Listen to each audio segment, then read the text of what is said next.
Next year, District 100 middle schools will be using a proficiency-based report card. This will give parents more information about the progress of their child and better prepare students for high school and beyond.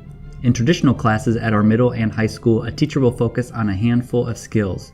For example, let's say you are taking the class, How to Do Cool Things.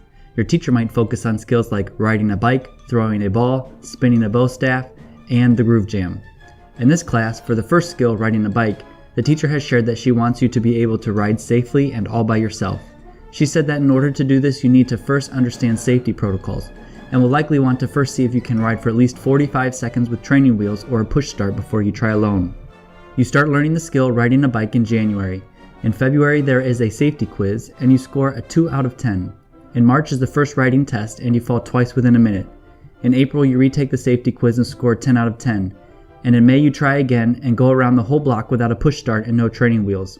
In a traditional class with traditional grading and points, you would probably get an F in the course. But with proficiency grading, you get full credit since you have shown you can perform the skill. The initial quiz and ride were good enough to help you understand what you didn't know and couldn't do. But because you figured it out, you get credit for what you can do and aren't punished for what you didn't know at the beginning of class.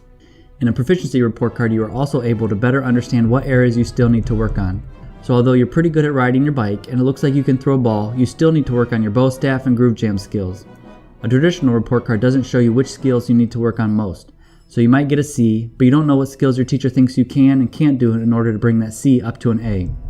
In that scenario, if they don't know where your skills need time and attention, your mom or grandpa or aunt or whoever, they'll make you work on riding a bike or throwing a ball. Trust me, that's all kids did 50 years ago. A proficiency report card makes this easier. With a proficiency report card, you have all the tools you need to convince any adult that you need to focus on your bow staff and groove jam skills. Talk about these questions with an adult at home, then have them sign the slip saying you reviewed the questions. Remember, any middle school team who gets 90% signed returns for the Proficiency Report Card video series gets a pizza party sponsored by Dr. Weisman.